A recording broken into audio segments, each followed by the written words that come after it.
With Liquor Barn, you can shop your favorite bourbon, that perfect bottle of wine, or discover something new. To place an order for pickup or delivery, download the Liquor Barn app, visit liquorbarn.com, or call your nearest Liquor Barn location. Follow us on social media and subscribe to our email list for all the latest news on products, promotions, and events. Liquor Barn, where Kentuckians go to celebrate life. Cheers!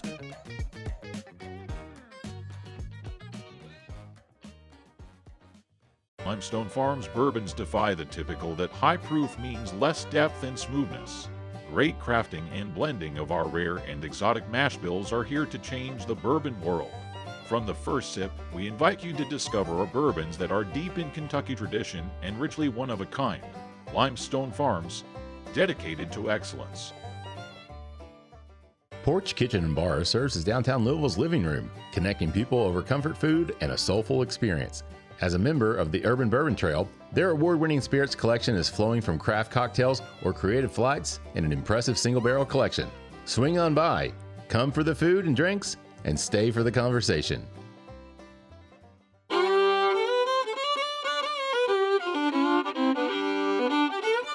Welcome to the Bourbon Life Podcast, your source for all things bourbon. Join your hosts, Mark and Matt, as they drink and review bourbons, share news about upcoming events, interview the who's who in the bourbon world, and, most importantly, bring you along for the fun of living the bourbon life. Now, here's your hosts, Mark and Matt. All right, everybody, welcome back for another episode of the Bourbon Life Podcast. I'm your host, Mark, and with me here tonight in the Bourbon Life Studios, otherwise known as my basement, it is my good friend, Matt. Matt, how are you doing out there in the Bourbon Life Studios? I'm doing great, Mark. We got the got the fireplace fixed. It wasn't roaring when our first showed up, so we got the fireplace going. So everything's good out here in front of the Bourbon Life fireplace, also known as your basement. Yeah, man. Nice. I'm excited about this show, Matt. This is one I've been working to put together for quite a while. Finally got it to happen, man. So this is exciting. I'm really, really excited to have this guest on our show and talk about his brand and his whiskey. This is going to be a lot of fun. But before we jump into that, I do have to say we are the Bourbon Life Podcast presented by Liquor Barn. We appreciate Liquor Barn's support, of course. We appreciate all of our sponsors, everything they do for us. We cannot do this show, of course, without all of their support. So with that said, Matt, would you like to tell everybody who we have with us tonight? I would love to. Joining us, our audience here this morning, this afternoon, this evening, whenever it is you are getting your Bourbon Life Podcast on, is the Descendant of Knobel Whiskey, Mike Rowe. Mike, welcome on to the Bourbon Life Podcast. You actually used it. Thank you. Your audience should know. We were just talking in the green room.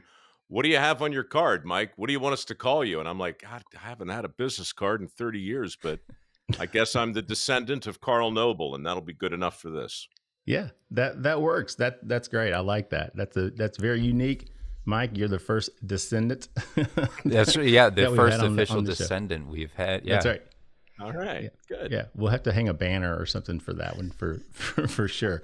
So, Mike, the way we like to do our show, we always jump in and we talk about the whiskey first a little bit, just so everybody knows what we're drinking. So this first round, I kind of let you, if you want to, you can kind of talk about it a little bit. We're going to be pouring up your Knobel Rye. So if you want to talk a little bit about that product.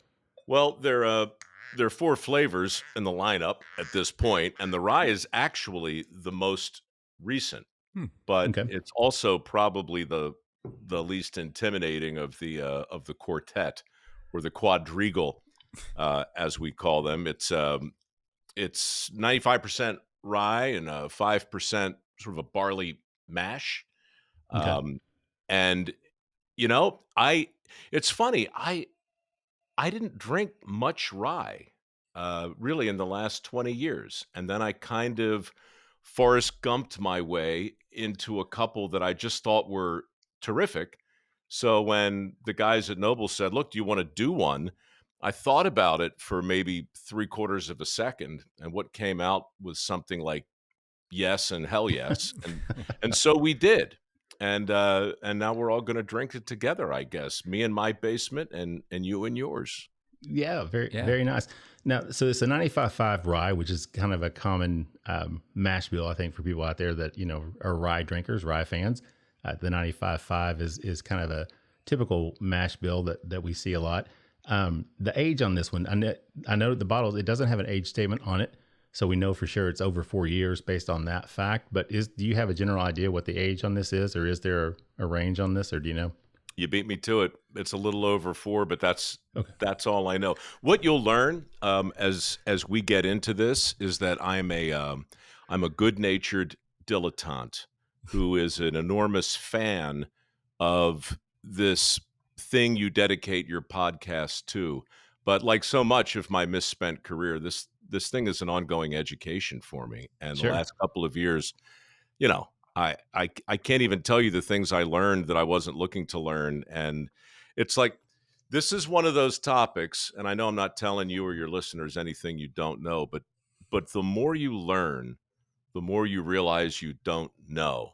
So it's such an odd mix of like curiosity and humility that I think is required of a descendant like me. And Yeah. and maybe I'm very not nice. alone.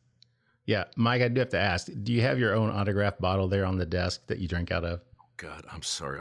This is the most bougie thing. Look, let me tell you what happens, right? Yeah. This started as a fundraiser, right? Okay. And Yeah. so I sign a lot of the bottles, and we raise money for the Mike RoweWORKS Foundation.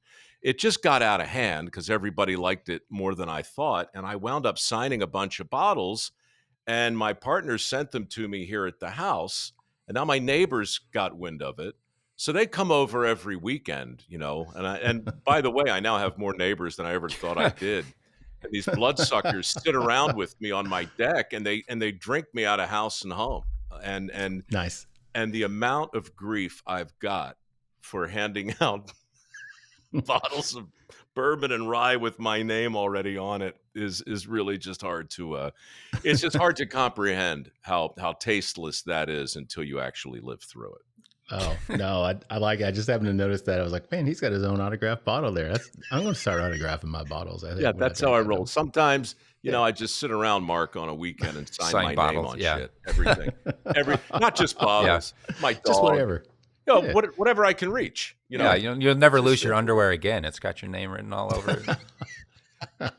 It's got Well, Matt, let's jump back to the whiskey here. What do you pick up in terms of the nose on this one, Matt? What do you smell? It's got a nice sweetness on the nose. I think I'm picking up like really nice honey and grain sweetness. I think that just like that sweet baked bread aroma that's really coming through with this. Also like a really nice touch of golden straw. Good barrel influence too. It just has like a really nice kind of back end with some mint. Some of those herbal notes come across. But like really sweet, really nice honey coming through with it. Nice clover flavors and aromas. Really nice, approachable nose. Yeah, I really like the sweetness that comes across on this, Matt. You talked about kind of a clover honey even. Almost get that sweetness that comes off of that. But then there's that spiciness that comes through. There's mintiness, like you said. That was one kind of the second thing. It was sweet at first, and then that mintiness jumped out as well, which is, a really good indicator, for rye whiskey. Obviously, if you're a rye drinker, you're familiar with those types of notes. Are you serious? Like, is your palate really that sophisticated? Both of you? I mean, are you really experiencing all of that? That's incredible. Oh, I've got like half of it, maybe. Oh, we're professional level, Mike. We've been doing this for a few We've been years. BSing people for 5 seasons now. We're not gonna turn off the BS meter today, right? That's right. It's vanilla again with a touch of honey and almond.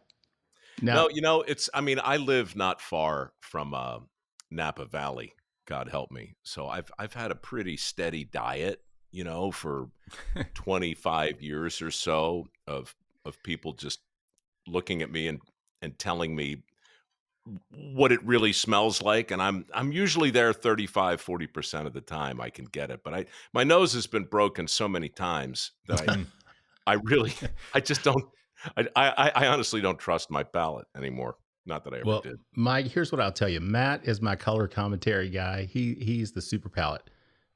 So he picks out all these notes, and he's got experience from the restaurant industry and worked at a bakery. So he can really pick out when he tastes something, he can instantly associate it with his past, with his memories. with his experience with food, with spices, etc. And he's very, very adept at doing that. And a lot of the times it's me just saying, yeah, Matt, that's right. I get that. I get that too. So he's not just a guy sitting by your fireplace. Right. Yeah. I mean, I am just a guy sitting by the fireplace, but there's just a little more. He's the talent of the show for sure, Mike. No question about it. But well, speaking of talent, Mike, let's talk about you. We got you on the show here, so we've got you for a while. We're gonna talk about the whiskey, but before we do that, I think it's always fun to give our guests an opportunity just to talk a little bit about themselves. Of course, our guests are going to be familiar with you, your name, what you've done in the past, but let's take it back further. Let's talk about Mike Rowe. Talk about your background, where you're from, what you've done, obviously, in the past, but then also how it was that you got into the whiskey industry. Oh, man. Crooked road, right? I think Robert Frost said, way leads on the way. And that's certainly been the case for me. I grew up on a little farm in Baltimore County, not too far from the city line, which was interesting because I had no idea geographically where I was until I was about 12 years old. My granddad had to move his house because it was in the path of Interstate 95, and the state let him put it wherever he wanted. So he picked this sort of a remote hilltop in Baltimore County. There was nothing up there except 4 or 5 acres of open space and about 60 acres of woods attached to the back of it. So he put his house up there. The interstate went through, and the off-ramp came down around maybe 300 yards down a bluff, and there was all these pine trees in between. So growing up there, if you closed your eyes, you'd swear the sound of trucks on the interstate was the ocean. In fact, my mother told me that's what they were, so it took a long time for her lies to actually be revealed.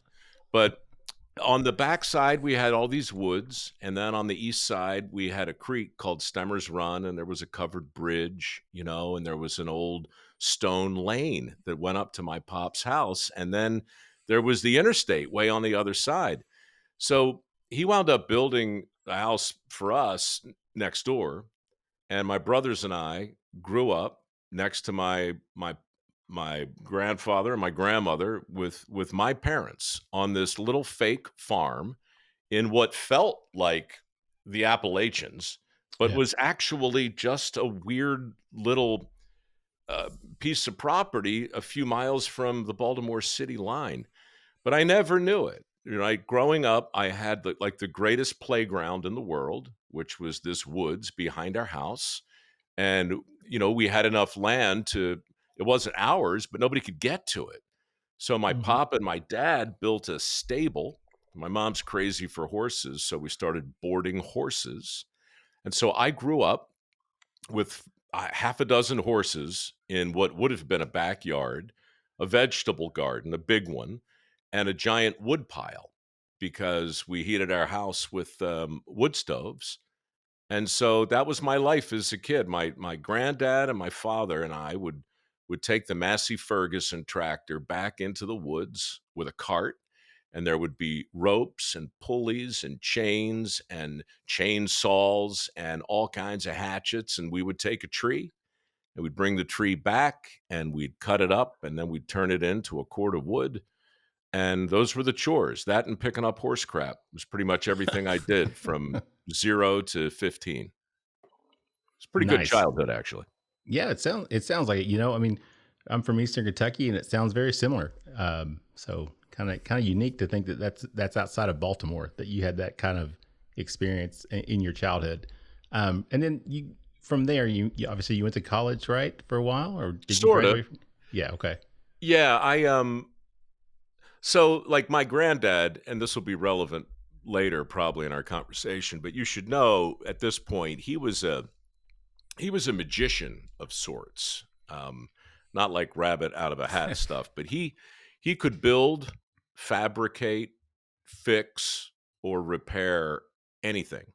He only went to the 7th grade, but he had that chip, Yeah. Like right. he never read the directions to anything, but he could take your watch apart or that microphone and put it back together blindfolded. He built the house I was born in without a blueprint. Wow.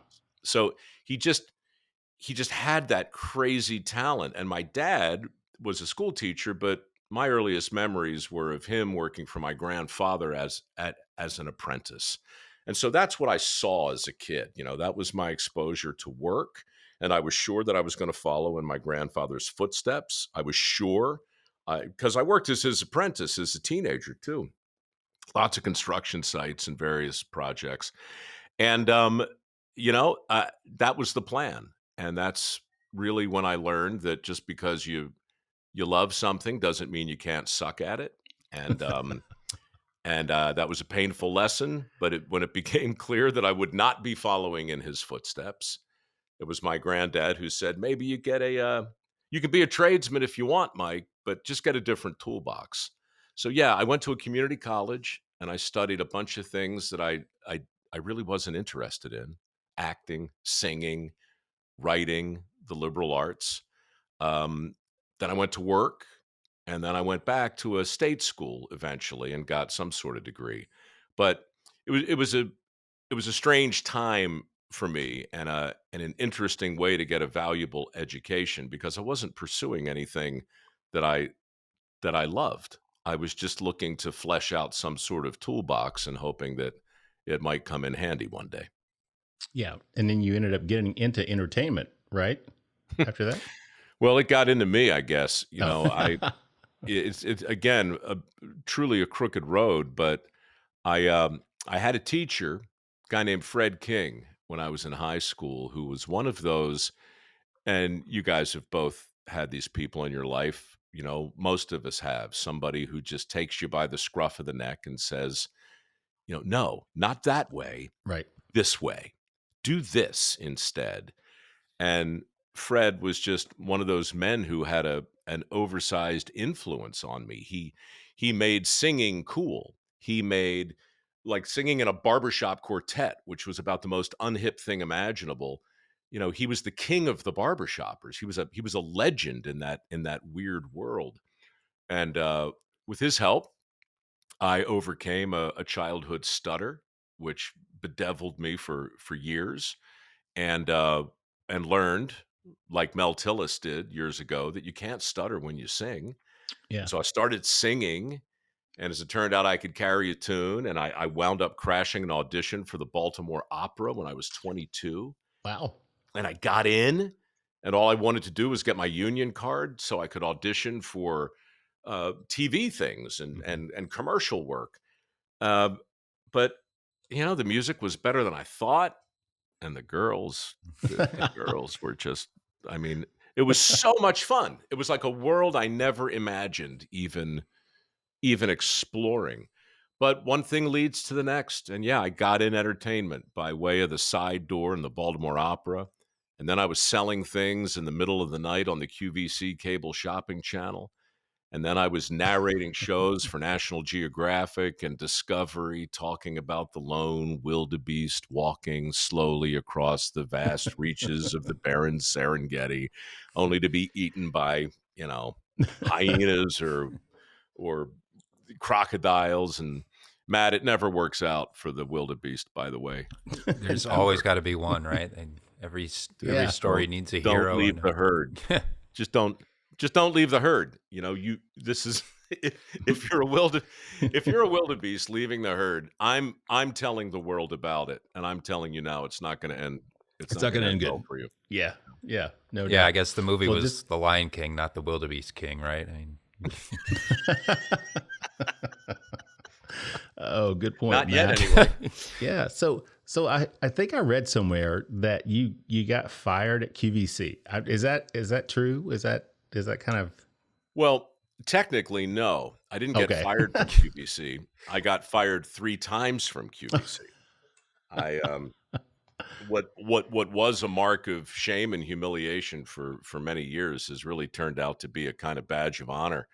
I was fired in spectacular fashion, over and over again, and spent most of my 3 years there on a kind of double secret probation.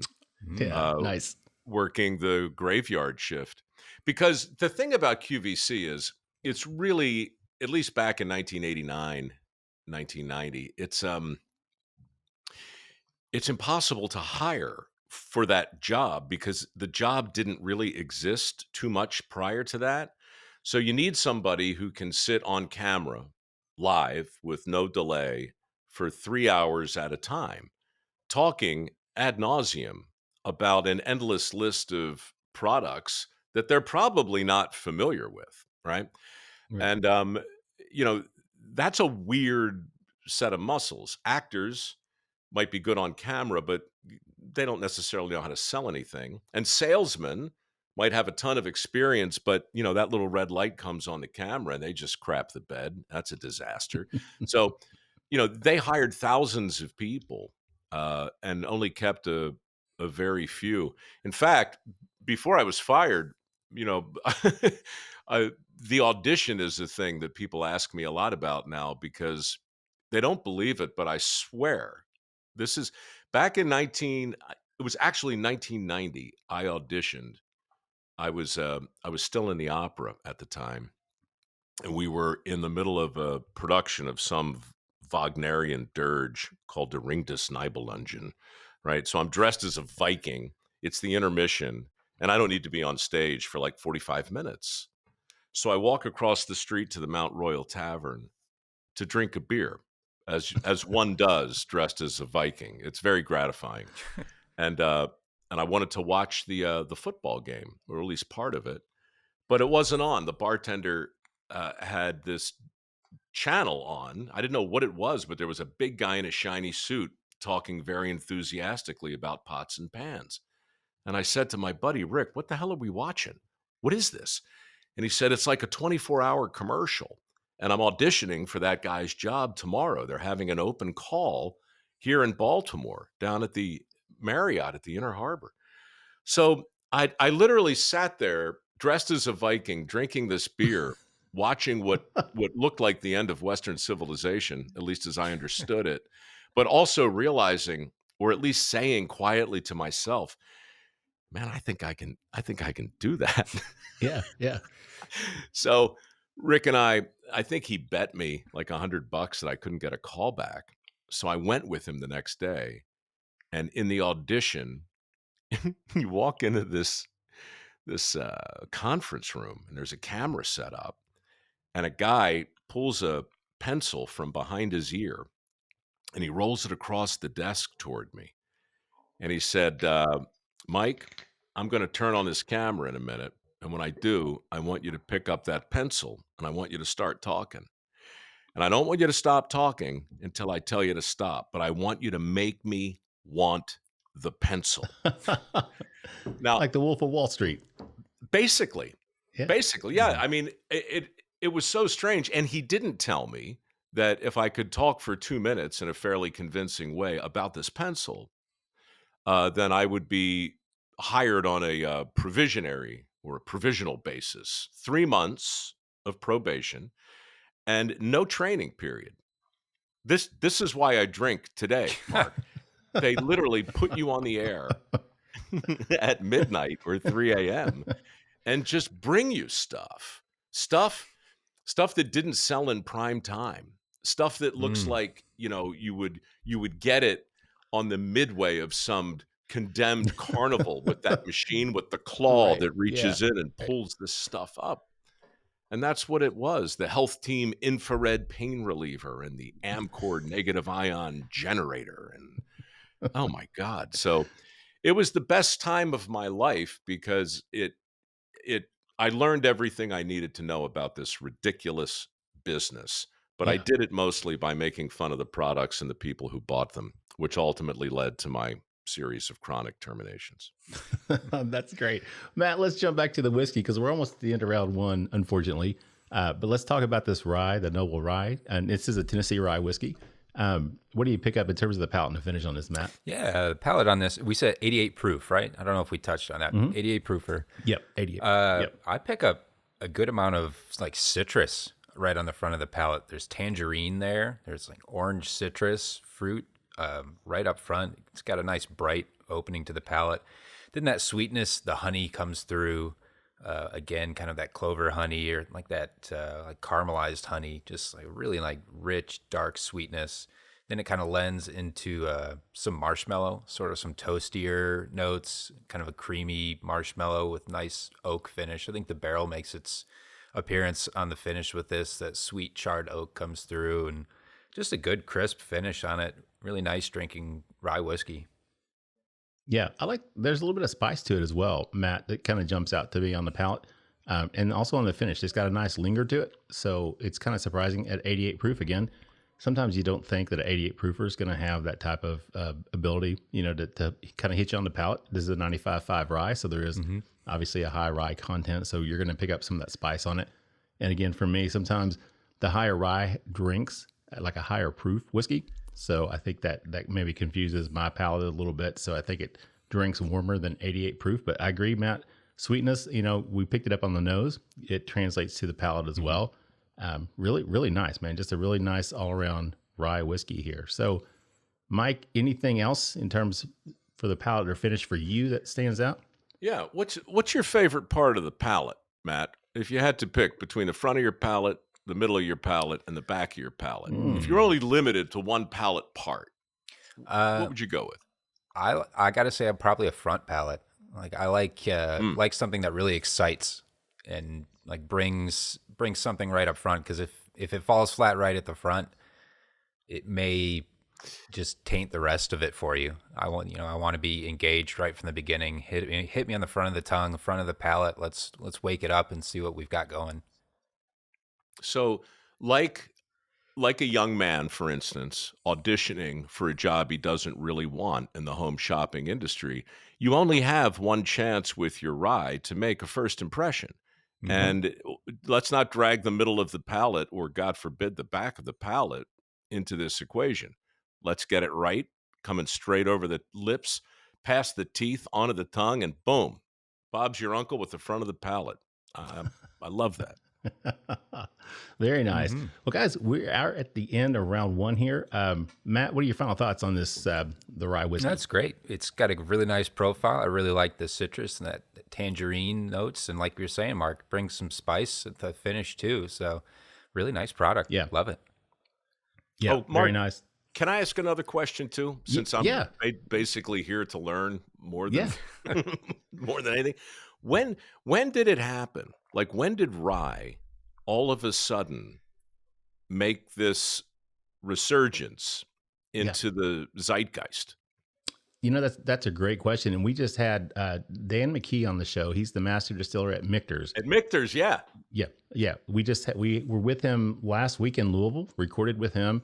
And we were talking about that, because they were one of the first to really jump on the rye bandwagon. They were originally from Pennsylvania, which is where Pennsylvania rye really kind of, started.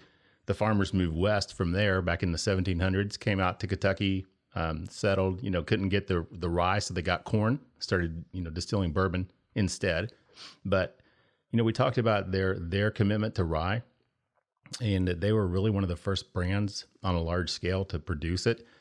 We've had guys on the show like Fred Noe, we had him on, and they were talking about back in the day that they would have one distilling day a year that they distilled rye whiskey. That was it, out of 365 days. So I think we just, I attribute it a lot to the growth of bourbon, but I think rye has come along with that as well. But shows like Mad Men, where you saw these guys talking about rye whiskey, and I'm a huge Mad Men. I mean, I love the show. But, people wanted to be Don Draper. People wanted to drink that rye cocktail, an old fashioned made with rye whiskey. And that was Don Draper's whiskey was a rye whiskey. So I just think that people started looking for something different. The cocktail culture started really developing as well. And I think rye whiskey stands up really nicely in a lot of cocktails. Sometimes bourbon has that sweetness from the corn, whereas that rye has that spicy punch. And I think it made a difference that people started looking for that as well with their cocktails. So I think rye was just kind of that perfect little gem that was, that people had overlooked forever. And we are seeing that resurgence. We talked about it last night. We had another guest we recorded with, and we were talking a lot about the American single malt growth. And there's a lot of buzz about it, but I don't see a huge consumer demand for that right now. There's a lot of people talking about it, but with rye whiskey, there's not just talk. I mean, there's a lot of demand for rye whiskey as well. So I think it's probably been, over the last 10, 12 years that we've really seen that resurgence. I just think it's so interesting the way, the wheel spins. There are no new ideas really. Right. And history certainly repeats itself in every vertical, right.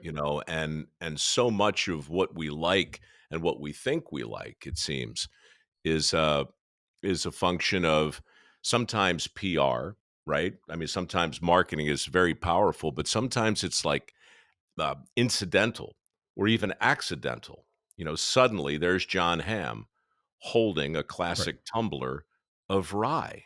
And all of a sudden, everything else in that scene becomes interesting to your brain in a way that you hadn't considered before. And so now your tie's a little skinnier, right? And now your hair's got a little Brill cream in there. And you know what? I'm going to have the rye. And it's just, I see it in TV. I see it in music. I see it, certainly I see it in podcasting. Sure. People are so anxious to distinguish themselves by being unique. And then they realize that there's no real such thing. And so they try and be honest and they try and be authentic, and they hope that the wheel spins in a way where all of a sudden, here we are having a gimlet again. I didn't think we were ever going to have a gimlet again, but they're back. And so, that's really why I wanted to come on to your show, because I love this topic and I want to learn more about it. And I feel so lucky that I've wound up with stuff that tastes so good that, quite frankly, I need to be more facile about understanding. Sure. Well, we appreciate you coming on the show and sharing with us, no doubt about it. But we definitely enjoy this rye. Let's take a quick break, though, because we got several more things to get through on the show. So we'll take a quick break, get a word from our sponsors, and we'll be back with more with Mike Rowe with Knobel Whiskey in just a minute. Bluegrass Distillers is a craft distillery with a passion for producing exceptional bourbon. They're committed to the art of distillation, using locally sourced grains to create a distinct and flavorful bourbon that captures the essence of Kentucky's rich whiskey heritage. Bluegrass Distillers takes pride in their small batch, hands-on approach, ensuring quality and attention to detail in every bottle they make, like their limited release 9-year-old Elkwood Reserve Bourbon, which is currently available for purchase at their brand new visitor center in Midway, Kentucky, their distillery in Lexington, and select stores throughout Kentucky. And with their new distillery slated to begin operation in spring of 2024, you'll be able to pick up even more exceptional spirits from them, like their wheated bourbon and their blue corn bourbon in the spring and fall. For more details and to plan your visit, check out their website at bluegrassdistillers.com. From our good friends at The Stave comes Lexington's newest hot spot to meet up with friends, have fun, and eat some great food. District 7 Social is a social and beer hall, but it's a lot more than that. Located in Lexington's Distillery District, it's the home of Lexington's first duck pin bowling lanes, and it also features a self-serve beer wall. That's right, self-serve. And if you want more, they've got it. You can try one of their delicious cocktails from the bar, or order some great German fusion food from their on-site eatery, Germanish. So what are you waiting for? Be seen, be social. District 7 Social.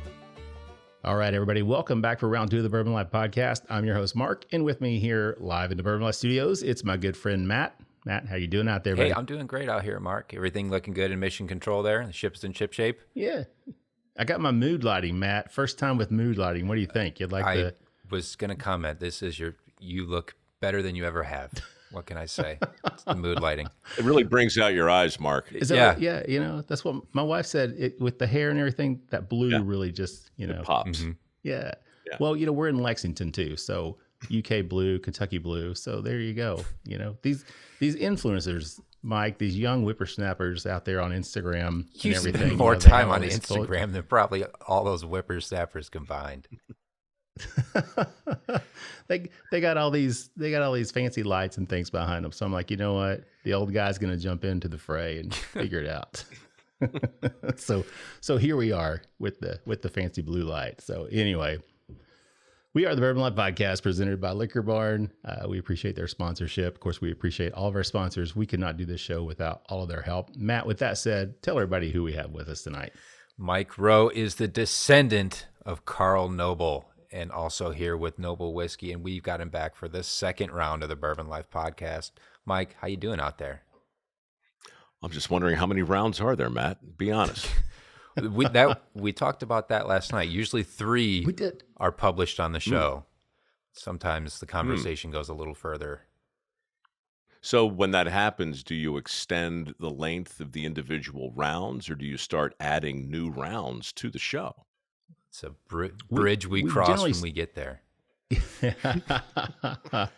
Yeah, our guest last night was here in the studio with us, so he brought some stuff to drink, and of course I've got quite a few bottles here in the basement, so they're picking and choosing. He's like, we should just do a 4th round that's not really part of the show, but kind of just the unofficial 4th round. The after and I'm show. like, yeah. I was like, man, I got to get up and go to work. I'm an attorney. I really have a real job. I got to do something. So we can't do that. So, all right, Mike, we're back with some different things to drink this round. We're actually going to do 2 on this round. So I don't know if you want to tell everybody what we've got that we're going to pour up. Yeah. Well, first, full disclosure, as I mentioned at the top, my reprobate neighbors have cleaned me out of my stock. I am out of the original juice, which I think you're sniffing right now. That's the Black Label. Yeah. That's what started the whole thing. Okay. And then you're going to, I guess, sample next to it the Blue Label, which is actually the Rickhouse edition. And that's finished in the French oak. I know that's a fairly common thing now, but I didn't know too much about it when we went in this direction a year ago. And the feedback has just been terrific all across the board. I should mention, too, as we get into, but you know what? I'm going to shut up. Matt, you were about to, your palate was about to weigh in on something. I can see it in your eyes.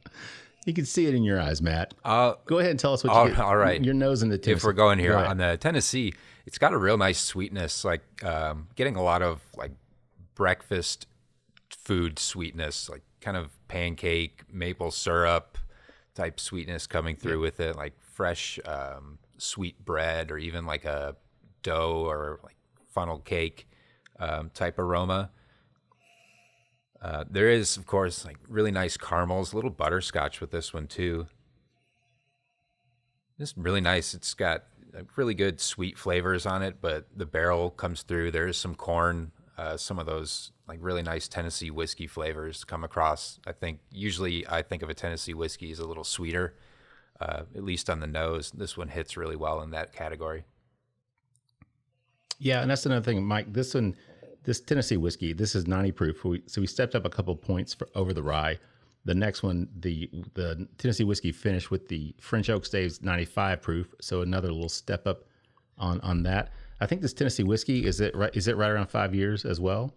Yeah, this is the one that convinced me to, well, there were 2 things that convinced me. And again, full disclosure, I didn't spend a lot of time agonizing over a mash bill and contemplating precisely what I wanted to do in the whiskey business. I honestly had no conscious plan to get into it, but I had a friend down in Tennessee, and through a series of weird events, a large tranche, or a modest tranche of 5-year-old became available. And he knew that I had a foundation that I was running, and I was looking to I do a different fundraiser every year it's called Mike Rowe. And he said, you know what, I think people would really like this. You should come down here and try it. And if you like it, we should do something together. So I did.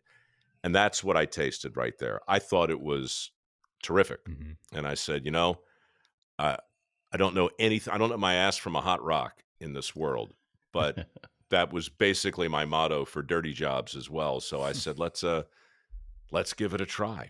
But that's the stuff right there that started it. So that's kind of a cool story. I mean, the fact that it wasn't really something you were looking to do, but it was an opportunity that came to you, really. Is that kind of a fair assessment? That's the story of my life, Mark. Once I realized I wasn't going to follow in Carl Nobel's footsteps, and once he told me to go get a different toolbox, everything that happened was a series of events where I learned the same basic lesson over and over, which is I'm an okay host. I can create the illusion of competence and knowledge in short bursts on the TV. And I did that for maybe 20 years. But it wasn't until Dirty Jobs came along that I realized I was probably a better guest than I was a host. And once I started to look at the industry that way, everything changed. Dirty Jobs was the only thing I really ever did that. Well, the first thing I did that was a hit. It was a thing, Yeah. and you get used to. I was 42 at the time, and I had long since given up the idea of hitting one out of the park. I was very happy with singles and the occasional double. So I had hundreds of jobs in my career prior to that in entertainment. This was just a miscalculation. It was a tribute to my pop, Carl Knobel. I was working right across the bay. I'm in Northern California now, looking at San Francisco, and I was working over there for a CBS affiliate. And my mother called me one day. This would have been 2001, and she said, "Michael, your grandfather turned 90 yesterday, and he's not going to be around forever. And I was just thinking, wouldn't it be great if before he died, he could turn on the television and see you doing something that looked like work?" Thanks, Mom. Yeah, I mean, so brutal, but that's what it took. That the next day, I went into the sewers of San Francisco with a cameraman, and what happened down there is now the subject of a book and a matter of public record, but it led directly to Dirty Jobs. And Dirty Jobs changed, I mean, modesty aside, it changed cable television. 30-some shows evolved out of Dirty Jobs. It changed my career because that's truly when I realized I was not going to ever pretend again to know something on camera that I didn't, So all of the credit and all of the knowledge and whatever information, legitimate information, came out of that show came from the experts that we profiled. And so that's why I instinctively defer to Matt. Who cares what my palate thinks? I don't know, but I'm interested in what you guys think. And that dynamic was the thing that really changed my career in TV. By the time Knobel came around, it was 2021. We were locked down. Dirty Jobs had come and gone. It's still on the air every day, but we had stopped shooting in 2012. And I was suddenly so agitated by the idea that 2 weeks to flatten the curve was turning into 2 months and then 2 more months. And I just wasn't going to sit around. I mean, and I was getting flooded. My little Instagram and Facebook page, there are 10 million people over there. And most of them were telling me, "Hey, genius, you right? I mean, can you take a hint? The essential work is headline news. Get back out there and see what's new in the wide world of work." And so we rebooted that show at the height of the lockdown. And that's when Knobel came along. And I thought, the question I probably get, not the question, the compliment that has most flattered me over the years from fans of Dirty Jobs is from people who say, "You know what I'd like to do just one day if I ever run into you? I'd like to sit down and just bullshit with you for an hour over a decent bourbon. Just tell some stories and have a few laughs." And so I thought, you know what? What better thing to do to celebrate the return of Dirty Jobs and to put my grandfather's name on a bottle of this terrific tasting stuff and then go back into the field to reboot the show and then share the juice with the people we feature. And that's what we've been doing. Yeah, I think it's a great idea. Obviously, it's worked out very well for you. You don't need me to tell you how successful it's been. But well, look at this, man.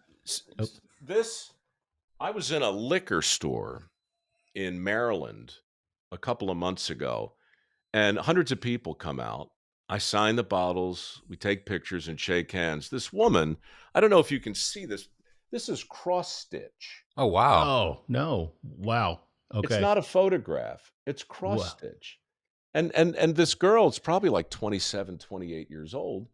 And this is her hobby. It's like her passion, right? Wow. And she not only gave this to me, she showed me pictures of herself making this. My pop's name cross-stitched on a thing that I can hang on my wall now that took a stranger I've never met a week to complete. So, I mean, on a personal level, guys, it's so gratifying to be able to connect with fans of the show, all of whom, according to surveys, had grandfathers too, and they have stories. Right. Right. And so it's just been a great way to celebrate a show about work with fans of the show all these years later who just want to sit down and join me for a civilized snort. It's great. Yeah. Well, we're thrilled that we get the chance to do that, even though we're not together in person. I mean, this is the next best thing you can do, right? So next time I'm coming to wherever you are. Definitely. Louisville, right? We're in Lexington. Yeah. But now you spend time in Nashville, so we'd be happy to head down to Nashville. It's 3 hours away. So yeah. Oh, I've been to Lexington. I was just in Memphis not long ago. Yeah. And who else is down there in Columbia? Dave Ramsey. There's a guy you should have on your show. That guy loves bourbon. He's full of great financial advice. But let me tell you, I thought the financier. Yeah. Okay. He's thirsty. Mike, I tell you what, you make that happen for us, man. We'll be happy. I'll do what I can. We'll be happy to do that. So speaking of the whiskey, let's jump back because we're going to get to another one in this round. So let's jump back to the Knobel Tennessee Whiskey. Matt, what do you pick up in terms of the palate and the finish on this one? It's a nice sweet corn note on it that I really pick up. And then it's got the spice. This one brings some of the peppercorn, some of those spices that would often associate with a rye. It's got a nice crisp, peppery note up front. Then there's like a tapioca or vanilla kind of cream type flavor as well that I'm picking up, and some sweetness like maple syrup comes along with it, I think, on the back end. But nice warm finish, good spice coming through with the finish on it. It's really, really nice. Yeah, and it's kind of surprising to me, Matt, because I'm thinking Tennessee whiskey, you think of like Jack Daniels or Dickel, and you're talking about that 80%. Generally, you're around the 80% corn ratio in the mash bill. So I'm guessing this is probably close to that because there is a lot of sweetness to it. And usually a very low rye percentage, maybe 8%, something like that. But yeah, I mean, there's a lot of spice that comes through on the palate on this one, which is kind of surprising, but it's a nice surprise. So you get that sweetness up front, like you talked about, Matt. I get that maple syrup, like you talked about as well. I was actually picking that up a little bit on the nose, so it's cool to see it come through on the palate as well. Again, the finish, nice finish on it with that spiciness lingering as well. So yeah, really, really nice. Really, really like this one. So, Mike, anything else on that? I'm curious. So the blue label, the Rickhouse, is 95. Yep. And the black label is 90. Does it taste to you, Matt, like it's a 5% stronger proof? Because it doesn't to me. I was surprised by that. Yeah. I haven't. Well, go ahead, Matt, because I hadn't tasted it yet. I don't know if Matt had or not. No, I will agree with you, Mike. The 95 proof, the Rickhouse, the French oak finish, does not taste as warm. I think that French oak really imparts more flavor than proof with it. The nose on this, comparing and contrasting these two, I've still got a little bit of the Tennessee, and then also this is the Rickhouse, the French oak. Really, really nice. Those like red wines and those berry fruits come right up front on the nose with this. It's like good plum and fig, kind of all the beautiful red wine notes, like currant, grape must with it. French oak kind of lends to a lot of those flavors, I think. Nice creamy vanilla in there as well, almost like a nougat or toffee, like light toffee type aroma. Just really nice. It's a really great experiment to contrast these two, since they're both Tennessee whiskeys and one that just has that French oak finish. But the proof certainly doesn't make itself apparent for 5 more points on it. Yeah. Matt, something that stood out to me, you're talking about the fruit notes on this. It almost comes across like it was finished in a wine barrel. I mean, not with French oak, but almost like a wine barrel. That's how much those type of red fruits and things jump out to me on the nose on this one. sweetness, but just that the plum, the fruit, everything you were talking about, Matt. Very very nice on the nose for sure. So I hope you answered your question. And I jumped in there too, Mike. So yeah, no. I was my first impression when I tried it was I can't believe that's a stronger proof. It just didn't make any sense to my Philistine palate. But as you can see, we've done some damage on this one. So you hide that one from the neighbors, right? Oh my God, I tried to. It doesn't matter. They find it. They find it. Yeah, they're milling around outside right now. Animals. They're waiting. Yeah, they're like, "Can you get off of that damn podcast? We're ready to drink some whiskey." Chum in the water. They're ready to strike. So, Mike, you talked about this a little bit earlier, but I want to kind of go back to it. You talk about the foundation. You've got the Mike RoweWORKS, and that's really kind of the impetus for the brand. Not just to pay homage to your grandfather, but also to benefit your foundation. Is that right? It is. Dirty Jobs started purely as an entertainment proposition and a way to get my mom off my back. She wanted me to do something that looked like work to satisfy her dad. And so, yeah, as it turns out, exploding toilets and misadventures and animal husbandry and all these sorts of things, America loved it. And it was just an absolute blast to be able to put a show on every week that was really honest. That's the thing about Dirty Jobs. We never did a second take. Everything, it was really a show about the making of a show about work, right? And so there was a level of authenticity to it that kept us on the air for a long, long time. But the real gift, the real surprise was in 2008, after the show had been on about 5 years, and the country went into a recession. And suddenly, headline news every single day was just unemployment, right? It was going from 5, 5.5, 6, 6.5, 7. Mark, you're old enough to remember. Well, a nightmare. You too, Matt, I'm sure. I graduated in college in 08. Oh, well, it's all anybody was talking about was the number of people who were out of work.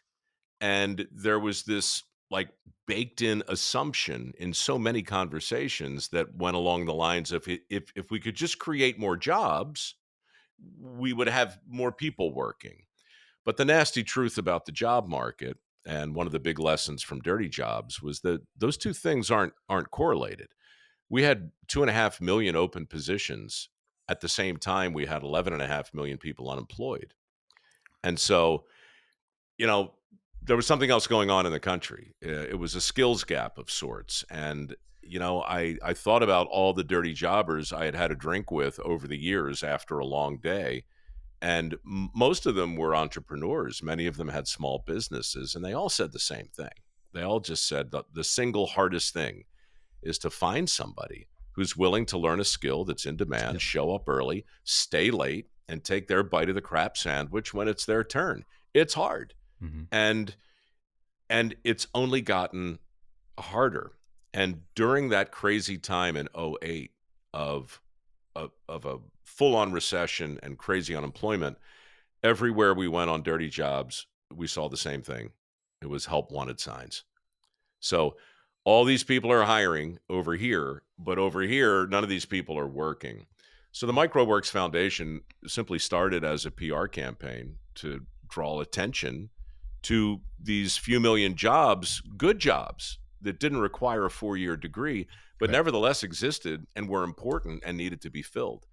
And once I got out there with that message, that thing really stuck. I wound up going to Congress 2 or 3 times to talk about the need for better PR for the skilled trades. And I wound up working a lot for Ford and for Caterpillar and Kimberly-Clark and big blue chip skilled labor companies. And Dirty Jobs just continued to get bigger.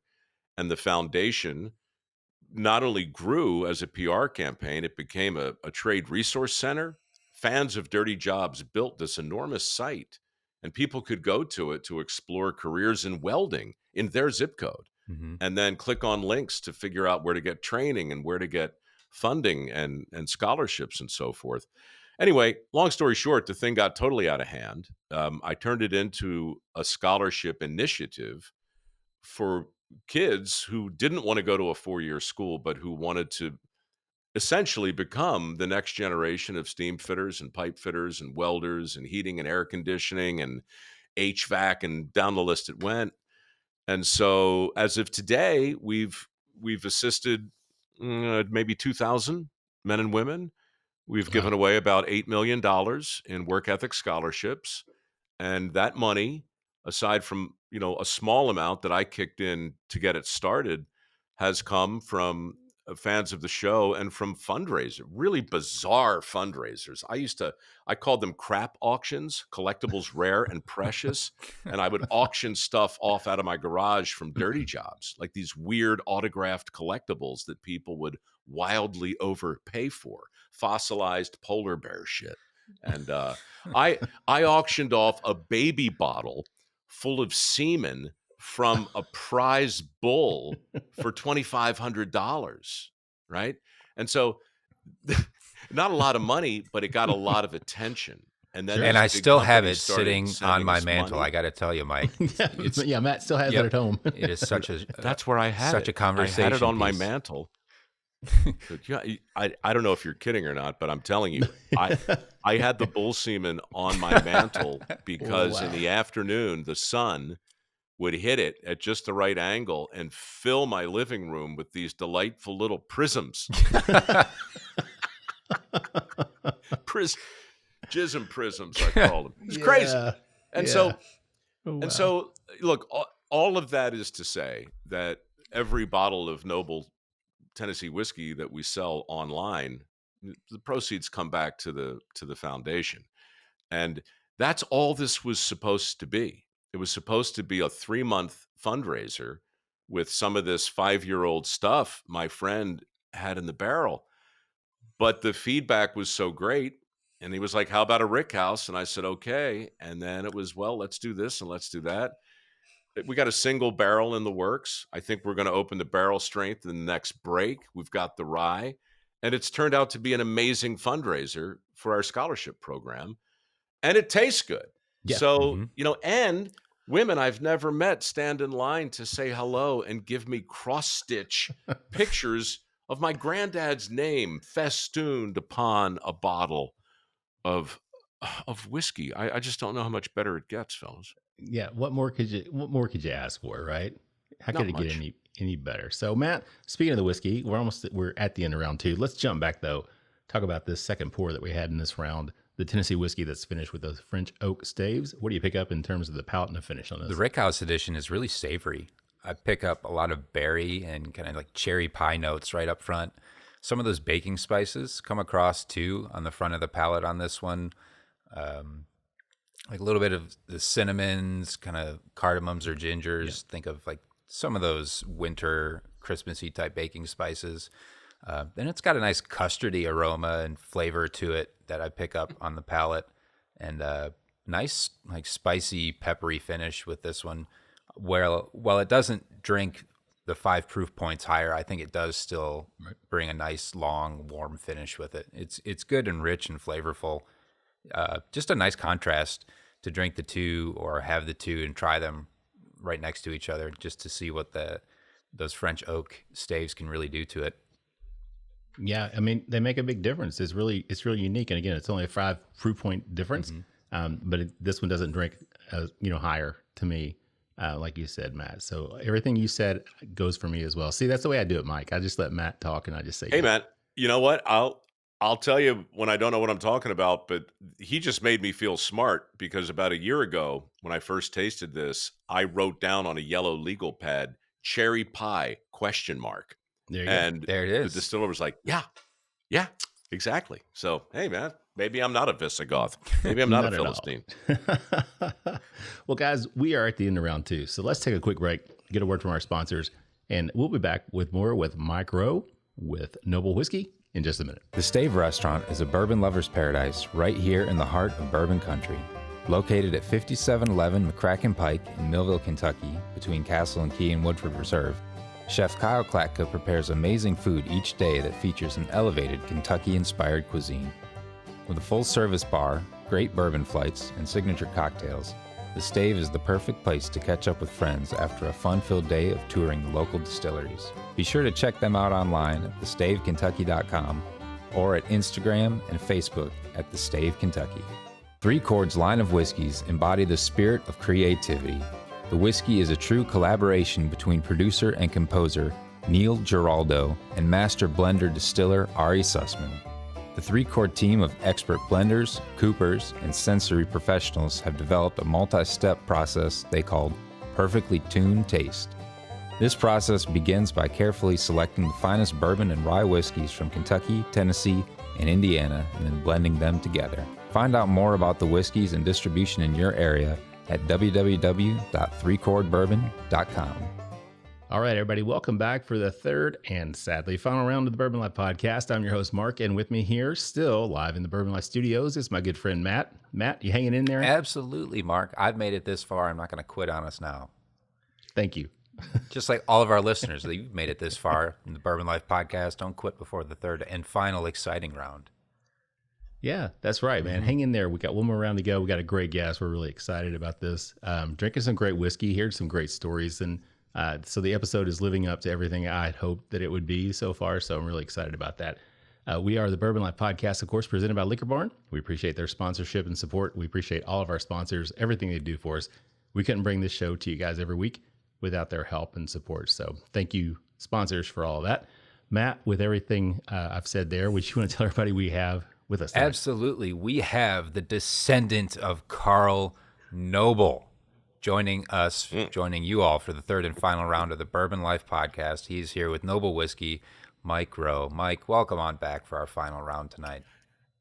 I just can't wait to see what happens in round three, guys, honestly. I mean, round one exceeded expectations. Round two was like some sort of fever dream. And now here in round three with the barrel strength staring me in the face. And you two, I feel like I'm on, it's like a hip NPR show with whiskey. Yeah, it's like Nice. a show titled "Parents Who Couldn't Come Up with More Creative Names Than Matt, Mike, and Mark for Their Kids." Right? We got stuck on M, 3M. Yeah. Hey, it worked That's for right. Minnesota Mining. There you go, the 3M Podcast. So, all right, guys, this round we are drinking the Knobel Barrel Strength Tennessee whiskey. So, Mike, you want to tell us a little bit about this one? Yeah, this is the bottle I keep down here in my office where I do my podcast. I keep it close by, and in case of emergencies, and one podcaster to another, you know that emergencies do happen both on a technical level, on a creative level, on an atmospheric level. I mean, Oh, yeah. anything can happen. If I'm sitting here right now looking out my window, I'm very fortunate. I see the San Francisco Bay, but just the other day, I saw a man with a leaf blower. I didn't know who he was or where he came from, but there he was 5 feet away on the other side of this window, blowing leaves with a device that comes in about 180 decibels. So suddenly, my live podcast took a certain direction. In fact, we labeled that episode "The Leaf Blower Stays In" because we couldn't cut around it. But the only thing that made the whole thing okay was the fact that this barrel strength whiskey was in easy reach. And I opened it and I poured some and I threw it back over my unsophisticated palate. And just like that, all was right with the world. Yeah, it's funny how whiskey will do that for you, right? Takes care of all of life's problems one way or another. And today, I guess it's Fat Tuesday today, right, Matt? Yeah, you are is right. today It fat? is. Yeah, I hadn't even thought about that, man. But so this is our own little celebration here before we head into, well, I'm not Catholic, but hey, you know, maybe taking a little time off. We did dry January, Mike, which was kind of scary.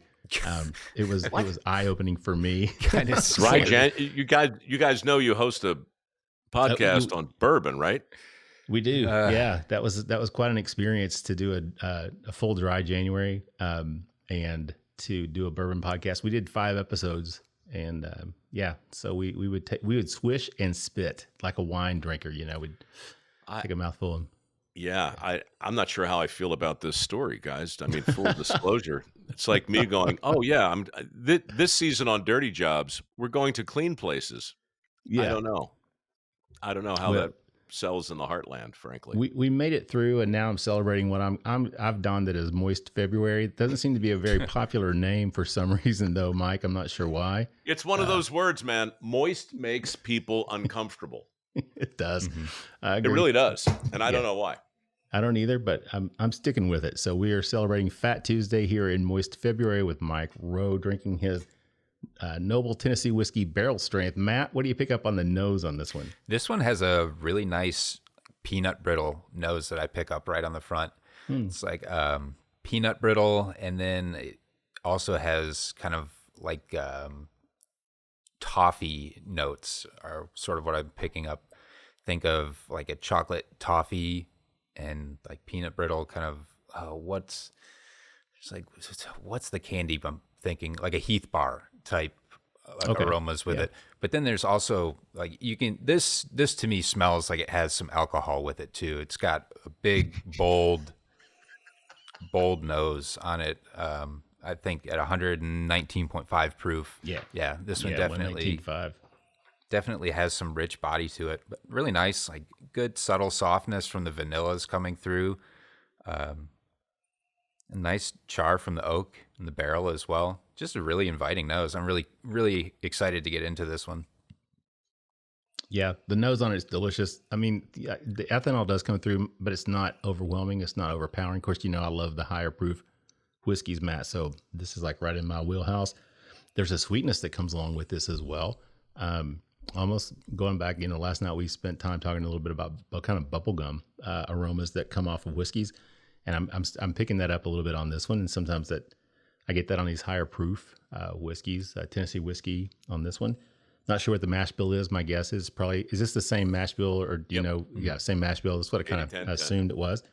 So a lot of sweetness on that, that's coming through. But I think that higher proof really accentuates all those notes that we talked about. It is different, obviously, than that lower proof, the 90 proof that we had earlier. But man, just really nice all around, very inviting, like you said, Matt. I can't wait to jump in and taste it for sure. So, Mike, let's talk about the brand, because we talked about this when we were off air there, taking a little break. But you started the brand right in the middle of lockdown, right? Sure. So, Absolutely. can you talk about that? I mean, big challenge. I mean, how are you able to adapt and make that happen, make it work? Well, first of all, let me just say that even though I typically don't have a plan with a thing, and I try and play the cards I get, you get different cards along the way. And when this barrel strength came out, that's when I was reinvigorated about the whole idea of jumping into this business, which is, as you know, nothing short of a knife fight in a phone booth, right? Mm-hmm. It's absurd. Mm-hmm. It's obscene. The number of regulations and the way they vary from state to state, and of course the taxes and the shipping and it's really been an education. But I was enthused at the beginning, cautiously optimistic after the next couple, and then I had the barrel strength, and I thought, that's great. That's my good. That I love this. If I were upstairs now, I'd be on the deck with a single ice cube in this, flipping off my neighbors who are, again, the barbarians at the gate. But anyway, the point is, I never really see the end of the story, but I didn't see it with Dirty Jobs. I didn't see it with the opera. I didn't see it with home shopping. I don't see it with this podcast, quite frankly. But I knew I did something early on in the lockdowns that I regret. And maybe I'm sharing too much. Tell me if I am. But, in the very early days, it was a frightening time for everyone. And, Sure. I was approached by a couple of different people in Hollywood, but mostly my main boss over at Discovery at the time, who said, look, can you do some sort of a PSA? We've partnered with the White House, and we really want to be out there, encouraging people in some way to to take heart and to get on board with the message. And I said, well, what exactly is the message? And they said, the message is 2 weeks to flatten the curve. So I set up my little camera, sitting right where I'm sitting now. And I was about to interview a couple of the captains on Deadliest Catch, the crab fishing show. Right. I've been narrating that show for 20 years now. And so I made a little PSA that basically said something along the lines of, for the first time in a long time, we're all in the same boat. 2 weeks to flatten the curve, folks. We can do this, right? Something like that. And then 2 months later, it was clear to me that that wasn't going to happen. And that, moreover, we're not all in the same boat. We were all in the same storm, but we weren't in the same boat. And I just took it upon myself, just for no other reasons than intensely personal ones, to get my crew back together and to rent a Winnebago and call it a road trip, ROWED, because I'm terribly clever, and get the old gang back together and drive up and down the coast, looking back at great old episodes of Dirty Jobs, and then zooming in. There's a word I didn't even know before the lockdowns, right? Zoom in with them, right, and get some content on the air. And so it worked great. I just wanted to get outside to see if the great outdoors was where we left it, and once I did that, I loved it, and it just felt so important to work again. And so Dirty Jobs went back on the air. I did another show called 6 Degrees, and I started my podcast in earnest, doubled down on that, and changed the format. And so I just say all that because I was in the mindset to take on a challenge. And I knew it would be challenging to launch a brand at the height of a lockdown. On the other hand, I knew what the brand was, and I knew that people were sitting around at home probably, looking at Netflix and wanting to take the edge off. Right. And so throw the foundation on top of that and allow me to go out into the world and say, look, this is our fundraiser this year. And for the next 3 months, we're going to offer you some great 5-year-old whiskey. Give it a try. Well, it didn't take 3 months. It took about 3 hours. Mm-hmm. We sold out immediately. And that's when I thought, well, I don't know how the game ends, but that card looks pretty good. So I'm going to play it. And here I am 2 years later on the premier bourbon podcast in the solar system. That's right.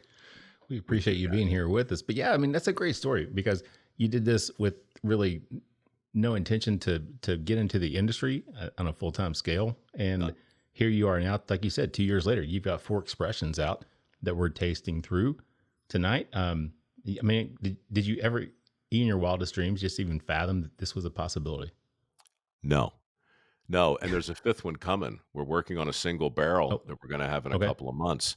But look, again, my life changed when my pop said, get a different toolbox. It really did. Mm-hmm. And then it changed again when my mother said, get out there and do something that looks like work. And those 2 moments brought me just to a different place where no, I don't have any wild dreams, Mark, much less my wildest dreams. Dirty Jobs was 3 one-hour episodes, 3 and done, just a pilot, really, to get my mom off my back. And after that, the viewers took over. And I got thousands of suggestions and invitations to farms and factories and construction sites and little backwaters. And it was a time of my life. We did 350 of those things. And so, I didn't know how that was going to end. It was never one of my dreams. I don't know how this is going to end. I just know it tastes good to me, and I know what I like to watch, and I know how I like to live. And for me to see my pop's name on a bottle of better than average hooch, that's what'd Shakespeare say? A consummation devoutly to be wished. Very, very nice. So, Mike, I'm just curious, man. I mean, because you're involved in a lot of stuff. You talked about you got the podcast, you got the shows, you've written books, right? So, I mean, you've done a lot of stuff. You get the foundation. How do you find the time? How do you make the time to do all this? We don't make time. That's one of the few things we can't make. We all get the same 24 hours, and what I do is I look at life like tile and grout. We're all building our own mosaic, and the tiles get all of the glamour. They got all the attention. It's what our eyes are drawn to, but it's the grout in between them that holds the whole thing together, like the mortar in a brick wall. Nobody looks at the mortar, but without it, it's not a wall. It's just a pile of bricks, So I try not to forget about the grout, and there's a lot of time in the grout. The book I wrote on planes. I stopped watching movies on planes and I started writing. I wrote a book called The Way I Heard It while I was shooting, mostly on planes and in greasy spoons and cafes and bus stations and all over the place. The foundation, it's the same sort of thing. I run it as best I can, but if you go through my calendar, you're not going to see meetings scheduled. But as soon as we hang up from this, I'm going to call my partner, and we're going to basically do a very quick shoot tomorrow to announce the fact that we're giving away $1 million at the end of February for the next round of work ethic scholarships. And look, this is about as earnest as you'll hear me, especially after 3 bottles of whiskey. But if your listeners know somebody, or if they happen to be someone who wants to learn a skill that's in demand, that's what Mike RoweWORKS does. We've trained a couple of thousand skilled workers, and most of them are making 6 figures a year now. They don't have a college degree, but they got work ethic, and they got grit, and they've got natural talent. They got a lot of the qualities that Carl Knobel had, which is why there's a show and a foundation and now a whiskey dedicated to the old man. Very, very nice. Speaking of the whiskey, Matt, let's jump back over and talk a little bit about the palate and the finish on the cask strength, or the barrel strength. I'm sorry. Tennessee whiskey. What do you get? I pick up a nice note of that peanut brittle that I picked on the nose comes through on the palate. There's those peanut notes, that brittle note, kind of like that bruleed sugar type note comes through. There's also like berries. To me, it's like really sweet, like a berry jam, and also like a kettle corn or frosted flake type note, I think comes across. The corn is really present in the sweet and savory sense with it. Then this one definitely brings some spice and some heat. There's some peppercorn that comes across the palate, comes into the finish as well, and then really long, warm, like cherry finish, like warm, spicy cherry comes down the line for me on the finish, and just really leaves a nice, memorable finish on this one. Really nice. Yeah, the cherry note stood up to me, Matt, that you were talking about, and there's that spice that comes through. And we talked about that on the 90 proof Tennessee whiskey. The fact that it's probably a lower rye, but we got a lot of spice off of it. So I'm happy to see that on this higher proof, that probably low rye content still translates into a nice spicy palate effect, and also on the finish.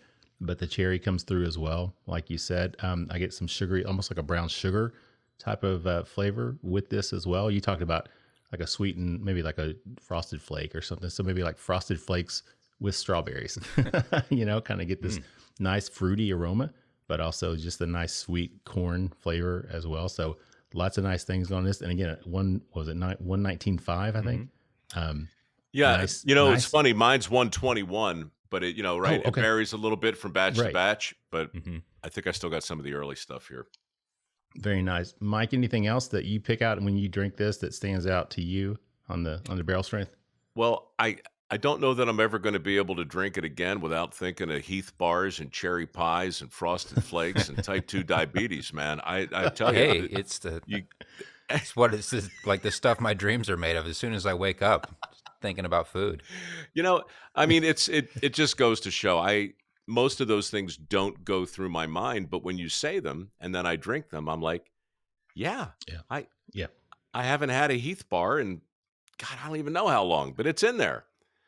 You know what I miss, man, is that, do you remember the $100,000 bar? Oh, yeah. Yeah. That was a good one. That was a good one. Yeah. That was a good one. Well, Mike, we're getting close to the end of the show here, Mike, but I don't want to wrap it up quite yet. I want to talk a little bit about the future things that are going on. You mentioned that you've got a fifth expression. You're going to be doing some single barrel stuff. What else you got coming? Anything else going on with the brand that you want to talk about? I think only that you probably have people in your audience that are saying, why not me? I could do this. I could make this, and maybe they can, and maybe they should. But I'll tell you, it's noisy out there. It's noisy in the liquor space. It's noisy in the TV space. It's noisy in the podcast space. It's noisy in the bourbon space. And so in so many ways, I think that PR and marketing are so interesting, because when you see it done right, it just makes so much sense. And when you see it done wrong, you don't even hear it. It just bounces off your forehead now. And it's odd for me, because I see that in shows and my own foundation, right? Everything we do is designed to make these jobs that exist, to get the stigma off them, the stereotypes and the myths and the misperceptions, to get them out there in a good light. I've been thinking a lot really about what to do with Knobel. How do I market it? Because I don't want to be out there doing any of the obvious things. So I'll come on podcasts like this. I changed the words to there was a song during the lockdowns that made the rounds, like on TikTok and social. It was called the Wellerman. Oh yeah. Soon may the Wellerman come. Da-da-da. So I changed the words to soon may the nobleman come. And I recorded it in like 4-part harmony and made a music video and threw that out there. And that seemed to work. And so I'm going to spend more time this year just thinking about how to talk about everything we just talked about without sounding like a schmuck, because it's a fundraiser, but it's also a serious product made by serious people who know what they're doing. Sure. Mm-hmm. It's fun. I don't want it to be pretentious. Mostly, I just want it to be the thing I sit down with, and have a sensible snort with a fan of the show. That's what I do with my pop now. If I were king of the world and go back in time, to sit down with Carl Knobel and drink a little bit of this and talk about work and talk about life and have a few laughs. I think sometimes that the real magic of what you guys do and the real appeal of the stuff we've been drinking, it's not the mash bill and it's not the palate, and it's something I can't find on the label, but the best moments in my life when I look back at it, when I look back at the fellowship and the friends and the role that this or something like it played, the social lubricant and the history of it all. I love it all so much that I'm trying to figure a sensible way to talk about it that is good for the people who make it and good for the foundation that it supports. Well, I think you've done a wonderful job with us this evening, and we've really enjoyed it for sure, Mike. So, well done. You're off to a great start. No doubt about it.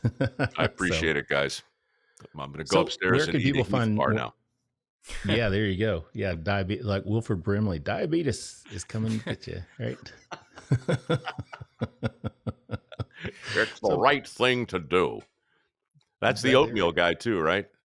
He was. Mm-hmm. He was the oatmeal guy. Yeah, the guy that does the diabetes commercials did the oatmeal commercials as well, right? So he used to sit there on his horse with that giant white mustache, looking like everybody's cranky uncle. Yep. Telling me to eat my oatmeal. I miss that guy. Yeah, and then he was the scary guy, security guard in the Tom Cruise movie, when he was the lawyer, but he was the really bad, scary security guy. But the first one. Leave that one alone. Yeah. Yeah. The first, the first time. Oh gosh, what was that called? The firm. The Firm. Yeah. You really were a lawyer, weren't you, Mark? I am. I still am an attorney, and I was coming out of law school right around that same time. So yeah, I was like leery of these weird law firms that wanted to interview me from Memphis. No, I'm just kidding. That never happened. But Mike, let's. Where can people find your product? That's what I was going to ask you. I knew I had a question, man. Sorry about that. Oh, yeah. This is how we land the plane. KnobelSpirits.com. KNOBEL, like my pop.com. The quadrigal is available. I don't know why they don't just call it a quartet, but they like the Roman word for four, and that's a pretty good buy, and all the individual ones are there too. And yes, some of them are signed because, as we established an hour and a half ago, that's all I do now in the grout is sign my name on whatever I can reach. Yeah, very, very, very nice. So, Mike, any final thoughts before we wrap it up and get out of here this evening, before we close it out? Dirty Jobs was a rumination on gratitude and the part of our workforce that does the kinds of jobs that make civilized life possible for the rest of us. You know, those men and women work hard. They play hard, and that's why every bottle of this stuff says work hard, play hard, be noble.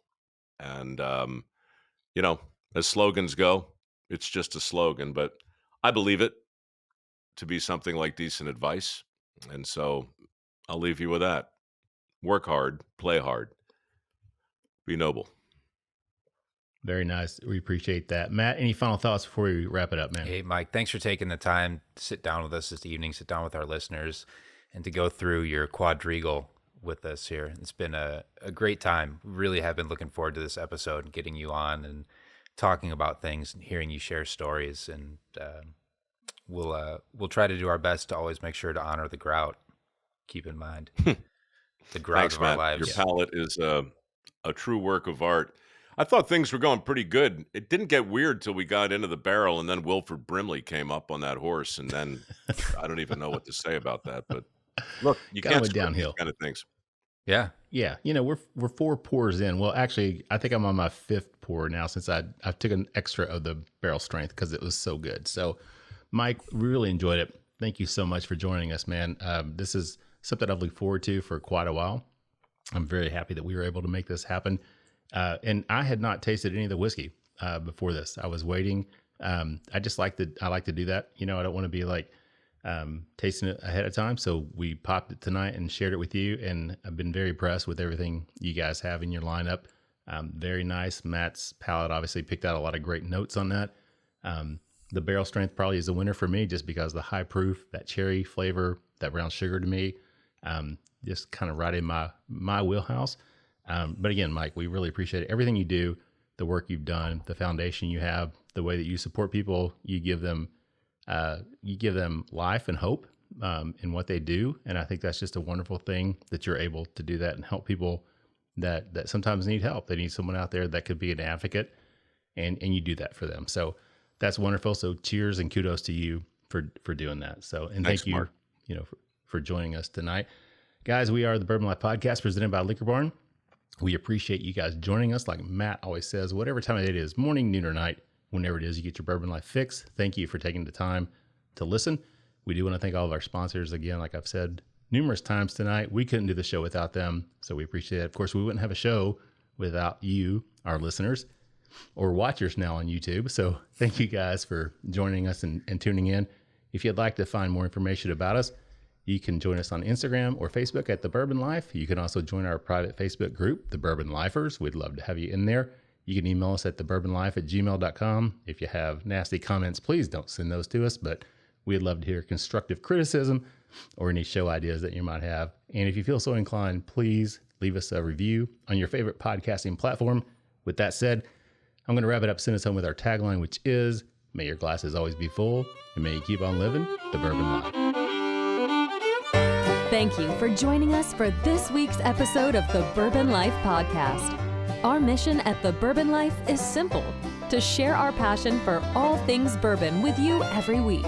And we'd really love to hear your thoughts on how we're doing. You can find us on Instagram and Facebook at The Bourbon Life. You can also contact us by email at thebourbonlife@gmail.com.